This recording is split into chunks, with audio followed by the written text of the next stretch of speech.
¿sí? Para que no interrumpan la exposición. Buenas noches, doctor. Buenas noches, compañeros. Buenas noches, listo. Ya está habilitado para que puedan compartir pantalla.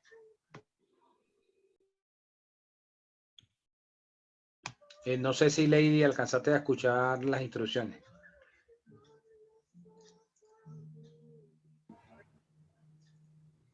Lady, ¿alcanzaste a escuchar las instrucciones?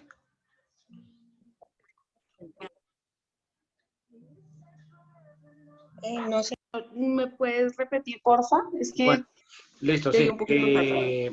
Voy a pasar lista al final de la clase. Inician con la exposición y ahí está habilitado para que puedan compartir pantalla. Las preguntas las dejamos para el final de la clase, para el final de la exposición. Cuando termine la exposición, yo preciso digamos, como lo más importante del tema y resuelvo las dudas, ¿sí? Después de eso, proyectamos entonces unos 2 o 3 contratos, los que alcancemos a revisar, así de los del grupo. ¿Se tiene más pecho que yo? ¿Dame voladora? Más... Vamos. Doc, ¿puedo solicitar que mientras nos organizamos en el grupo, porque pues todos estamos... Ya ahí pueden compartir pantalla para el que tenga las diapositivas.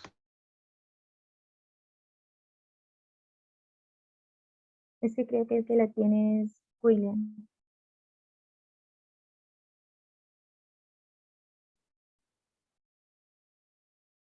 Es que, Doc, por eso yo te pedía unos minuticos mientras que nos organizamos.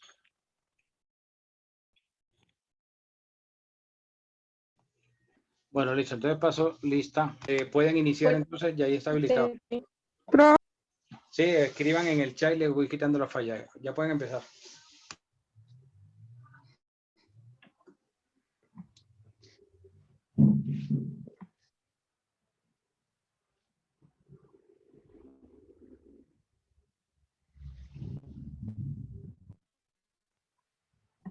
Buenas noches, doctor.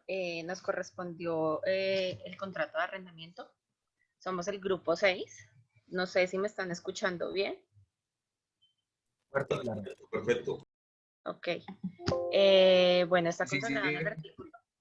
¿Me escuchan? Sí, se escucha perfecto. Arrancamos con la definición, la cual se encuentra en el artículo 1973 del Código Civil Colombiano, donde nos indica que el arrendamiento es un contrato en el que ambas partes se obligan recíprocamente la una a conceder una cosa para un servicio y la otra a pagar un valor o un precio por el uso y el goce de este.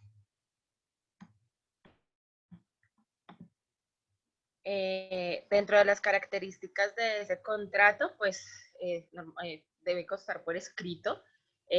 En esta pues ponemos como el objeto, el tiempo, el valor, las causales de terminación anticipada, si este se puede prorrogar de manera automática.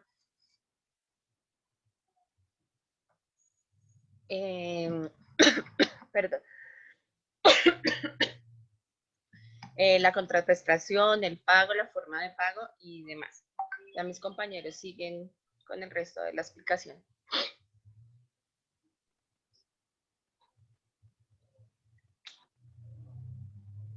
Buenas noches, compañeros. Buenas noches, doctor. ¿El contrato de arrendamiento puede ser verbal o escrito? Sí. Según la ley 820 de 2003 en el artículo 3, el contrato de arrendamiento para vivienda urbana puede ser verbal o escrito en uno u otro de los casos. Las partes deben ponerse de acuerdo al menos acerca de los siguientes puntos: nombre de identificación, nombre de los contratantes, identificación del inmueble y el objeto que se va a contratar.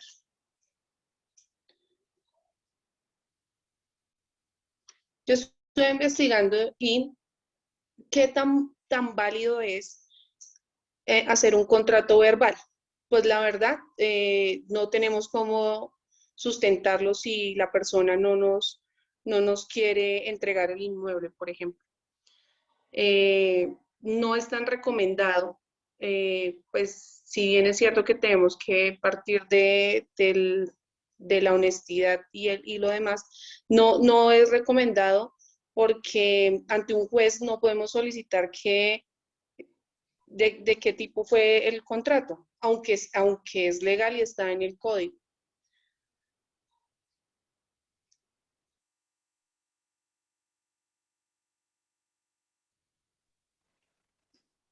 Buenas noches, doctor y compañeros. Perdón, espérate que me hace falta una Ok, parte. listo. Ahora bien, del contrato de arrendamiento, cuando ya se termina sus partes o su existencia, ¿cómo hago para saber si existió un contrato verbal? Es a través de la confesión obtenida del interrogatorio por por una parte anticipada de conformidad con el artículo 184 del Código General del Proceso. Ya puedes continuar. Qué pena, compañera, gracias. Buenas noches, doctor y compañeros. Sobre las cosas susceptibles de arrendamiento encontramos aquellas cosas corporales o incorporales que no se pueden consumir y aquellas exceptuadas por la ley. Sobre las cosas consumibles encontramos que son aquellas que se consumen, que se acaban con su primer uso. Y sobre las no consumibles son aquellas que pueden perdurar por el tiempo, con el tiempo.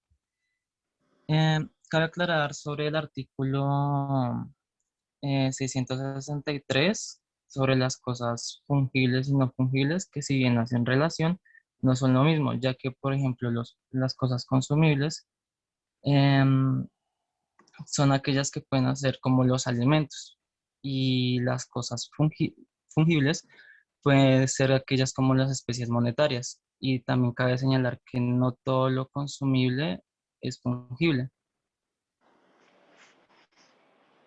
Muchas gracias, compañeros. Buenas noches, compañeros. Quería empezar diciéndoles que es un Real Decreto Ley, como para que lo sepan a poner en contexto lo que les voy a decir. Estos son textos normativos con fuerza material de ley, dictados con base en una ley de facultades extraordinarias, de acuerdo en lo previsto en el numeral 10 del 150 de la Constitución. Esto para decirles que con la entrada en vigor de un Real Decreto Ley 7 del 2019 ha habido algunos cambios legislativos a tener en cuenta en los contratos a partir de la fecha del 6 de marzo del 2019. Deberán corregir y modificar las cláusulas y en especial la duración de los mismos en el momento de formular un contrato desde cero o prorrogarlo. La Ley 29 de 1994 de Arrendamientos Urbanos queda modificada en algunos plazos mínimos. La duración es la que establezca inicialmente por ambas partes, siendo de libre decisión. Sin embargo, hay diferencias entre un contrato de duración inferior a 5 años, un plazo indeterminado o un plazo superior a 5 años. Por ejemplo, los contratos de arrendamiento inferior a 5 años, si el arrendador es persona física, o 7 años si es persona jurídica, serán forzosamente prorrogados si el arrendatario lo desea, de manera que el arrendatario, aunque no quiera, deberá extender dicho contrato otros 5 años, y 7 años si es persona jurídica. En realidad, eso lo encontré, pero realmente eso lo encontré en una legislación que decía sobre la duración, pues para la legislación colombiana, pero pues ahí tenía una duda y referente a esto, pues el profesor a lo último pues me aclarará, porque también a lo último decía que era una legislación española y no decía en realidad si era solo únicamente para Colombia o también tenía que ver con ello. Lo único que Eso es encontramos. legislación española, que es donde hablan de Real Decreto. Es lo único que se encuentra sobre la duración, siempre y cuando dice que es, pues, se tiene en acuerdo entre las dos partes, y daba un resumen de lo que les estoy diciendo.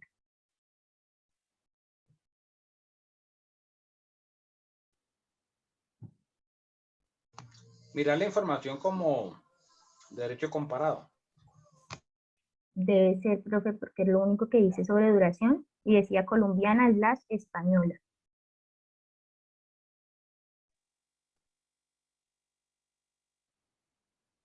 Buenas noches. Vamos a hablar sobre el precio o canon de arrendamiento. Para poder iniciar con este como tal, debemos tener en cuenta que la norma señala que el arrendamiento implica al arrendatario deba pagar un precio o al arrendador por goce del bien arrendado. Este precio es el que conoceremos como tal canon de arrendamiento. En este momento, en el Código Civil, el artículo 1975 nos indica que el precio puede consistir ya en dinero, ya en frutos naturales de la cosa arrendada, y en este segundo caso puede fijarse una cantidad determinada o una cuota de los frutos de cada cosecha llamarse renta cuando se paga periódicamente. En este momento como tal, en un contrato de arrendamiento debemos tener algo claro, y es que siempre se debe fijar el precio y el periodo de pago. Estos ya podrían ser de manera diaria, semanal, quincenal o ya sea mensual o anual. Esto dependerá del tipo de bien que se arriende o los intereses y necesidades que tenga el arrendador y el arrendatario. Para ello, ahondé un poco más en el tema de este canon de arrendamiento, teniendo en cuenta que es variable. El aumento se realiza de manera anual. Esto, como tal, para poderse realizar, estamos basados en el Código Civil, en los artículos 18, 19 y 20 de la Ley 820 del 2003 del Código Civil colombiano. Pero como tal, para poderlos ejecutar, se deben guiar como tal para el índice de precios al consumidor, el IPC. Este se maneja de manera anual, pero hay algo variante en él, y es que la base se maneja, aunque sea anual, debe ir regido según los artículos. En este caso, para el artículo de la Ley 820 del 2003, deberemos tener en cuenta que estipula que no puede exceder el 1% del valor comercial del inmueble.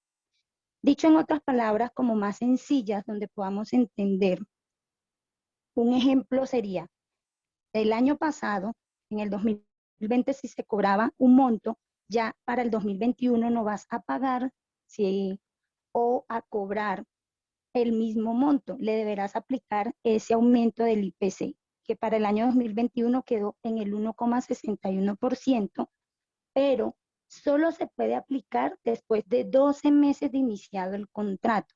Es decir, que no lo podremos aplicar en el momento en el que se rige el nuevo porcentaje, sino al vencer el año del contrato que tienes con la persona. Un ejemplo de ello sería, si el valor que cancelabas en el 2020 de 1.500.000 pesos, para el 2021, con ese IPC actual, sería de 1.524.150 pesos, ya que el 1,61% de dicho valor sería 24.150 pesos. Pero para ello deberemos tener en cuenta las implicaciones que les manifestaba hace un momento, que no se aplicaría de manera inmediata, sino al año de haberse firmado el contrato anterior, que se cumplan los 12 meses como tal. Es decir, si firmamos un contrato de arrendamiento en agosto del 2020, en enero, cuando llega el nuevo porcentaje, no podemos ejecutarlo sino hasta agosto del 2021, que es cuando renovaríamos ese contrato, y deberá ser comunicado por escrito, o también se puede realizar de manera verbal, llegando a un acuerdo entre las partes. El arrendador siempre será libre de aplicar o no dicho aumento.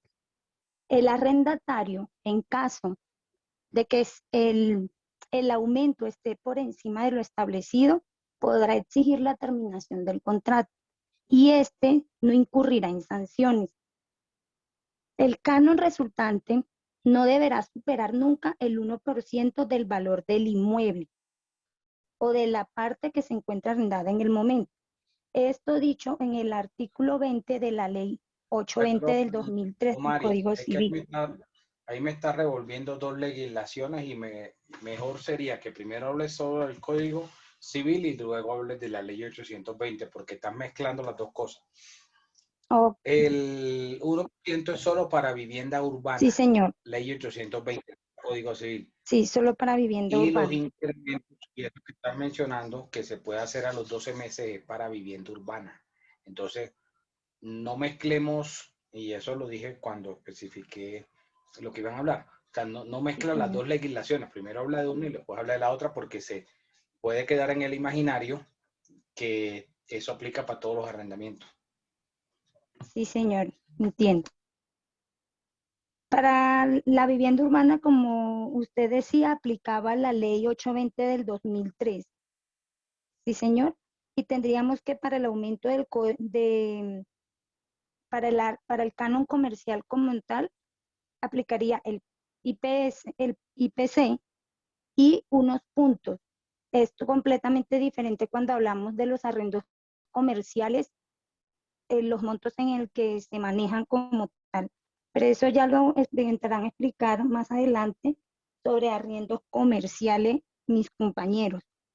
Quería como tal también hacer una anotación adicional referente a cómo se había afectado el canon de arrendamiento en el tema del COVID-19, teniendo en cuenta el decreto 579 del 2015 del 2020, perdón, del 15 de abril del 2020. Sí, señor. Este como tal lo que hizo fue realizar un reajuste donde cubría 3 meses del arriendo que iba del 15 de abril hasta el 30 de junio del 2020 y no podían desalojar a esas personas mientras estuviera la declaratoria de dicho decreto. De la misma manera, si tenían acordado alguna entrega de un inmueble, este debería prorrogarse hasta que pasara dicha declaratoria. Pues traté como de lo que más encontré así en relación de la situación actual, pero como tal para el plan de contingencia del COVID-19 solo aplicó de abril hasta junio del 2020, con esos 3 meses. Gracias.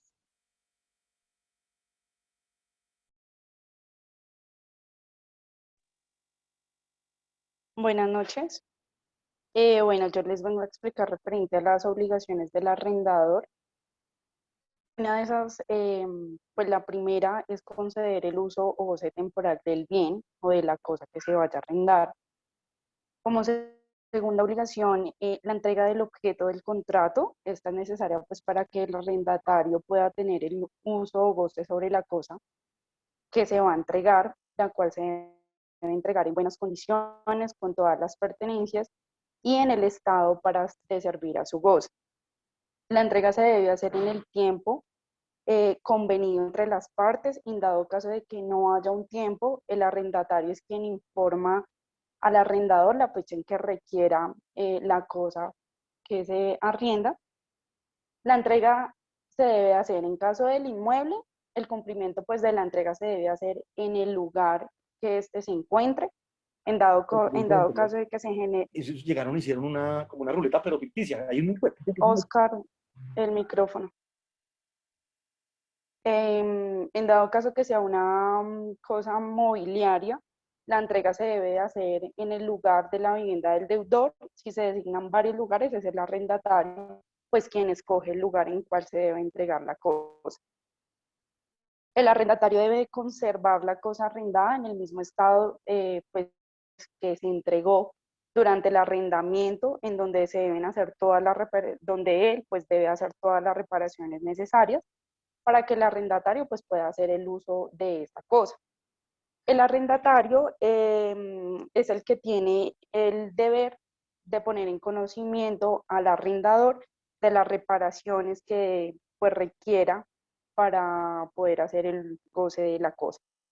Si el arrendador no cumple con estas reparaciones que le informó el arrendatario puede desistir de este arriendo o poner en conocimiento de un juez para que el arrendador cumpla con pues, lo que se pactó en el contrato. Si el arrendador no cumple y el arrendatario se ve obligado a hacer estas reparaciones, el arrendador pues es quien debe de pagar el dinero pues que se haya gastado para estas reparaciones. El arrendador está obligado a no estorbar pues, ni impedir el uso de la cosa arrendada. el código civil señala que el arrendador no puede cambiar la forma ni intervenir en el uso de ella. Garantizar el uso o goce pacífico de la cosa durante el tiempo y vigencia del contrato. Garantizar la posesión útil de la cosa, disminución de la renta o rescisión del contrato. Y como última obligación, debe de preferir al arrendatario en caso de nuevo arrendamiento o de venta de la cosa arrendada. En dado caso de que el arrendatario, lleve, un ejemplo, 3 años en el inmueble y haya tenido buen hábito de pago, es el primer postor como para nuevamente arrendar. Si es en caso de venta que vayan a vender ese inmueble, debe de ser 5 años para que sea como primer postor ante la venta del inmueble. Tiene un tiempo de 8 días después de que le informen que se va a vender o arrendar el inmueble. Tiene un tiempo de 8 días para informar si continúa si puede comprar o si puede seguir, o si quiere seguir en el inmueble o haciendo uso de la cosa pues que tenga arrendada en este momento. Gracias. Buenas noches. A mí me correspondió las obligaciones del arrendatario. Entonces, entre estas, según la ley 820 del 2003, está pagar el precio del arrendamiento dentro del plazo estipulado. Perdón, Jesús. Sí, doc. Veo que enfocaron mal el tema y se lo dije ahorita a Omaris. Primero hablemos del Código Civil, no de la Ley 820. La Ley 820 es solo vivienda urbana y el arrendamiento es un concepto tan amplio que no se limita solo a la vivienda urbana. Entonces, primero háblenme de las normas del Código Civil. Después que me hablaron de las normas del Código Civil, sí me pueden hablar del Código de Comercio o de la Ley 820. Porque veo que están haciendo énfasis en la Ley 820 y en lo que realmente me interesa, que es del 1973 en adelante del Código Civil, que es lo que habla del arrendamiento en general, me lo están tocando muy someramente, muy por encimita, y están haciendo mucho énfasis en la Ley 820. Entonces, primero, por favor, leamos el Código Civil. Ahí lo tienes y lo pusiste bien pequeñito en la diapositiva. Entonces, primero leamos y hablemos del Código Civil, ¿vale? Ok, doc. Ok. En el Código Civil, las obligaciones del arrendatario están en el artículo 1996. Dice, el arrendatario es obligado a usar la cosa según los términos y el espíritu del contrato y no podrá, en consecuencia, hacerla servir a otros objetos de los que los convenios o faltas de convención expresa a aquellos a que la cosa es naturalmente destinada.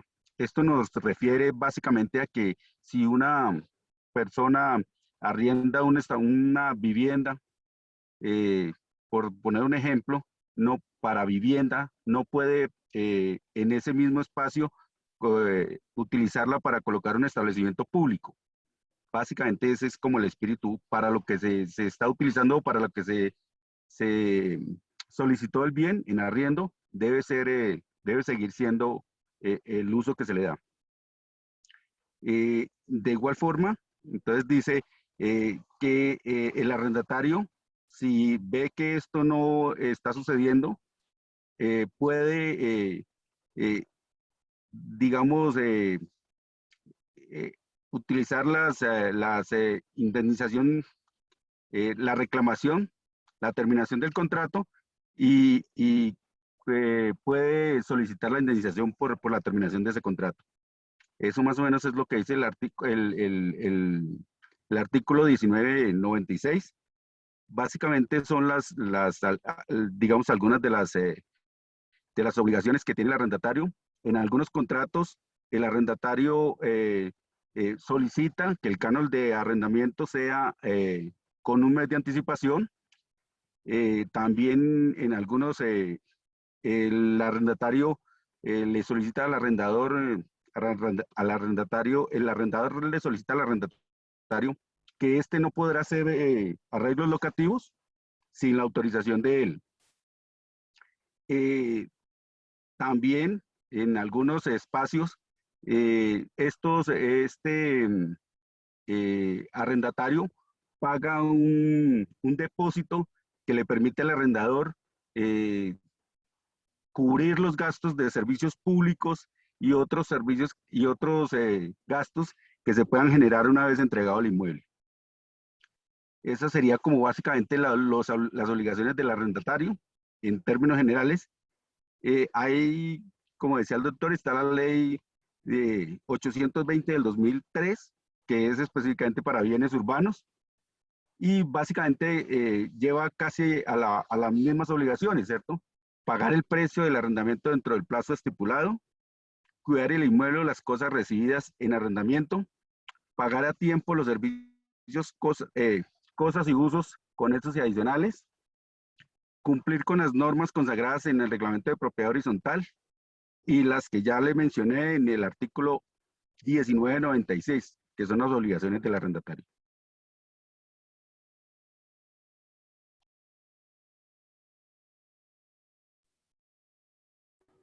Buenas noches, compañeros, profesor.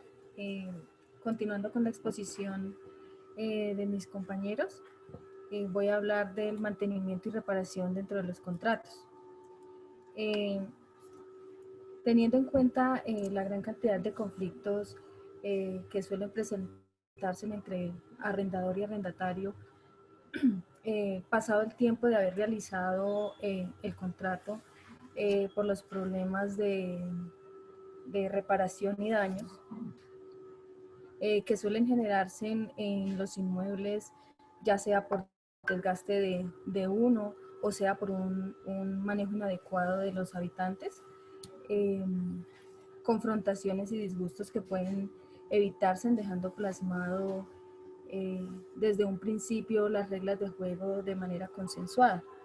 ¿Qué debo reparar o arreglar como arrendador? ¿Y qué debo arreglar o reparar como arrendatario? Estoy ocupada. Por esta situación es que es trascendental hablar de la importancia que tiene a la hora de realizar un contrato de arrendamiento. Es como el incluir la cláusula que haga especial referencia a estas acciones, donde se deje expresamente plasmado los derechos y deberes tanto del arrendador como del arrendatario, respecto de los arreglos locativos del inmueble que se va a arrendar. Hay un ejemplo de la cláusula del inmueble y dice lo siguiente. Dice, el inmueble se encuentra en perfecto estado de conservación y sin mayor desgaste que el producido por el uso normal y ordinario. El arrendatario se obliga a hacerse cargo de los arreglos que resulten de uso regular que haga el inmueble, así como por los desperfectos que surjan del mal uso del bien y del mobiliario. Siguiente, por favor. Existen varias clases de arreglos en los inmuebles. Sí. Existen varias clases, tres clases, perdón, de arreglos en los inmuebles. Entre ellas está la reparación o mejoras locativas, las indispensables necesarias y las reparaciones útiles.